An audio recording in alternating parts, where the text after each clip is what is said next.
Assalamualaikum warahmatullahi wabarakatuh. Berjumpa lagi dalam video pembelajaran IPS. Pada materi kali ini kita akan membahas tentang Indonesia dari masa kemerdekaan hingga masa reformasi. Adapun tujuan pembelajaran kita pada materi kali ini yang pertama adalah siswa mampu mengidentifikasi perkembangan politik, ekonomi, sosial, dan budaya di Indonesia pada masa kemerdekaan, demokrasi parlementer, demokrasi terpimpin, Orde Baru, dan reformasi. Yang kedua adalah siswa mampu menjelaskan perkembangan masyarakat Indonesia pada masa kemerdekaan, demokrasi parlementer, demokrasi terpimpin, Orde Baru, dan reformasi. Pada materi bab 4 ini kita akan membahas 5 subtema. Yang pertama adalah masa kemerdekaan, yang kedua adalah masa demokrasi parlementer, yang ketiga adalah masa demokrasi terpimpin, yang keempat adalah masa Orde Baru, dan yang kelima adalah masa reformasi. Langsung saja kita masuk ke subtema yang pertama, masa kemerdekaan. Masa kemerdekaan Republik Indonesia terjadi pada tahun 1945 sampai dengan kisaran 1950. Menjelang akhir tahun 1944, posisi Jepang dalam Perang Asia Pasifik semakin terdesak. Oleh karena itu, pada tanggal 7 September 1944, Perdana Menteri Jenderal Kuniaki Koiso menjanjikan kemerdekaan kepada Indonesia sebagai upaya untuk menarik simpati dari bangsa Indonesia. Sebagai bukti keseriusannya, Jepang mengizinkan pengibaran bendera Indonesia di kantor-kantor yang bersampingan dengan bendera Jepang.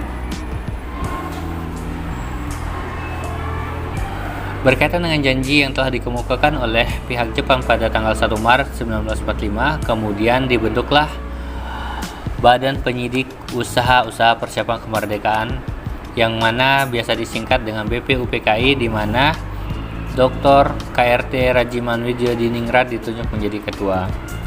BPUPKI sendiri terdiri atas 63 anggota, di mana dalam aktivitasnya BPUPKI melakukan 2 kali sidang. Yang pertama yaitu pada tanggal 29 Mei sampai dengan 1 Juni 1945, dan sidang kedua pada tanggal 10 sampai dengan 17 Juni 1945. Adapun hasil sidang pertama BPUPKI yakni membahas tentang rumusan dasar negara Indonesia.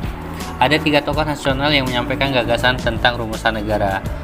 3 tokoh tersebut adalah Mr. Muhammad Yamin, Mr. Supomo, dan Insinyur Soekarno. Dari 3 tokoh ini kemudian pada tanggal 1 Juni 1945, Insinyur Soekarno menyampaikan gagasannya tentang dasar negara. Kemudian ditetapkanlah pada 1 Juni 1945 menjadi hari kelahiran Pancasila.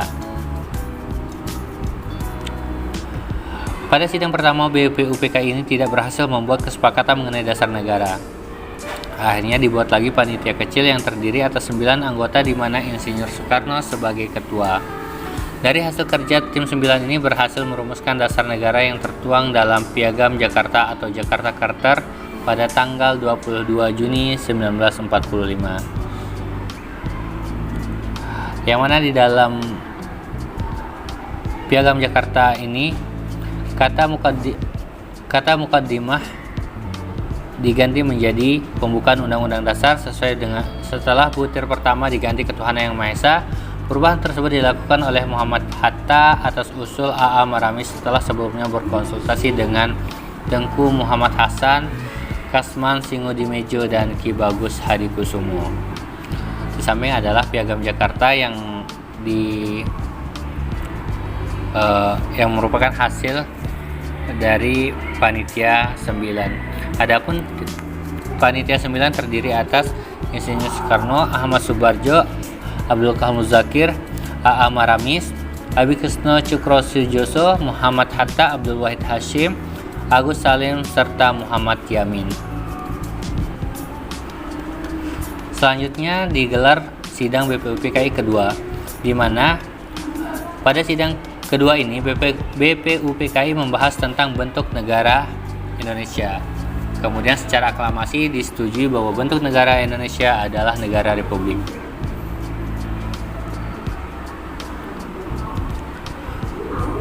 Pada tanggal 7 Agustus 1945, BPUPKI dibubarkan karena telah selesai melaksanakan tugasnya menyusun rancangan Undang-Undang Dasar bagi negara Indonesia. Selanjutnya dibentuklah Panitia Persiapan Kemerdekaan Indonesia atau disingkat PPKI, yang mana ketua PPKI-nya adalah Insinyur Soekarno, wakilnya adalah Muhammad Hatta, dan Mr. Soebarjo diangkat sebagai penasihat. Peristiwa Rengas Dengklok. Peristiwa Rengas Dengklok terjadi pada tanggal 16 Agustus 1945 atau sehari sebelum proklamasi kemerdekaan Republik Indonesia. Pertanyaannya adalah bagaimana kronologi kejadian monumental ini dan siapa saja tokoh yang terlibat di dalam peristiwa Rengas Dengklok tersebut.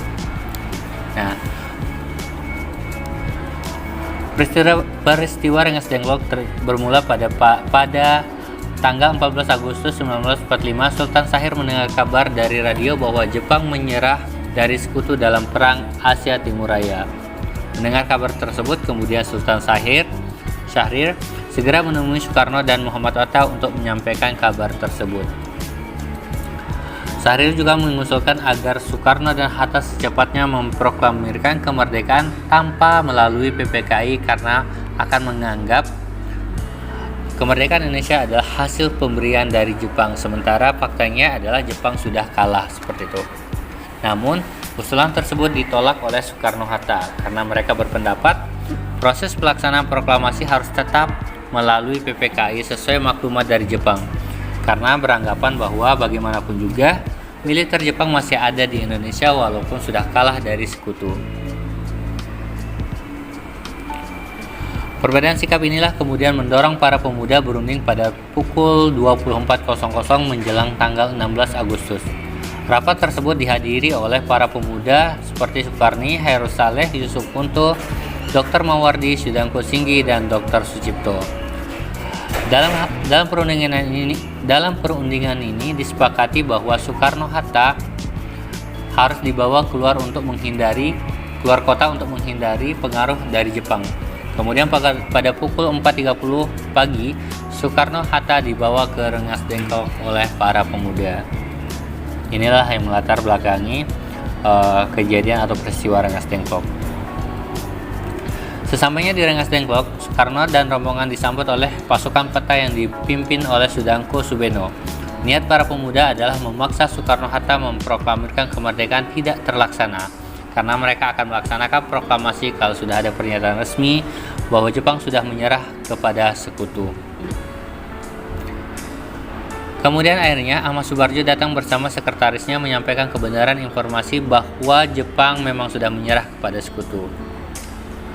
Mendengar kabar kepastian bahwa Jepang sudah menyerah, akhirnya Soekarno dan Hatta berubah pikiran dan menyetujui untuk melaksanakan proklamasi secepatnya sesuai dengan permintaan para pemuda.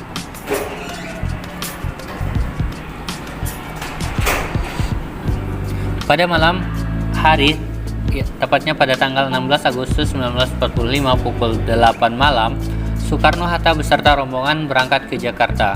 Kemudian Soekarno menulis konsep teks proklamasi yang akan dibacakan pada keesokan harinya. Ahmad Soebarjo dan Muhammad Hatta menyumbangkan pemikirannya secara lisan terkait dengan isi teks proklamasi.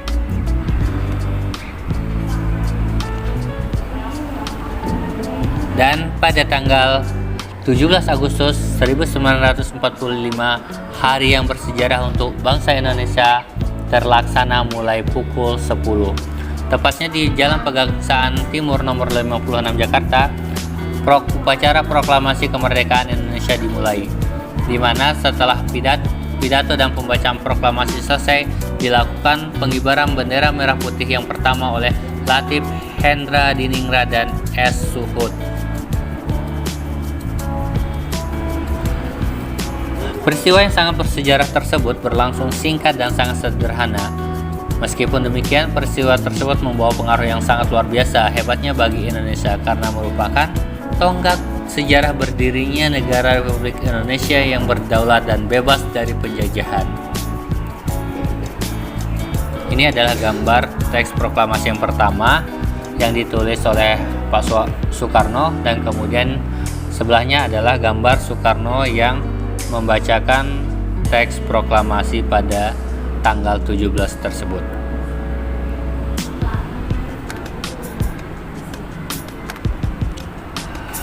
Pada saat proklamasi kemerdekaan Indonesia pada tanggal 17 Agustus 1945, Indonesia belum memiliki kepala pemerintahan dan sistem administrasi yang jelas. Baru setelah proklamasi kemerdekaan, atau tepatnya 1 hari setelah proklamasi kemerdekaan, para pemimpin segera membentuk lembaga pemerintahan dan kelengkapan negara yang mana menghasilkan beberapa keputusan. Yang pertama adalah pengesahan Undang-Undang Dasar 1945 sebagai dasar negara Indonesia.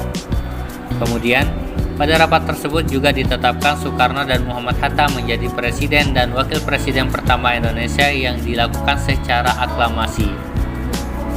Kemudian disepakati juga bahwa 8 provinsi bekas jajahan Hindia Belanda menjadi daerah atau wilayah Indonesia.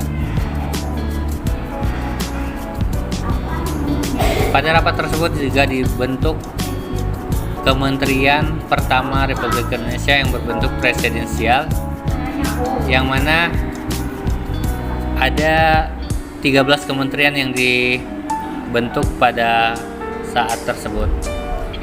Adapun kementerian-kementerian tersebut adalah Menteri Luar Negeri, Menteri Dalam Negeri, Menteri Keamanan Rakyat, Kehakiman, Penerangan, Kemakmuran, Perhubungan, Pekerjaan Umum, Sosial, Pengajaran, Kesehatan, Menteri Negara, Menteri Sekretaris Negara, Mahkamah Agung, dan Juru Bicara Negara.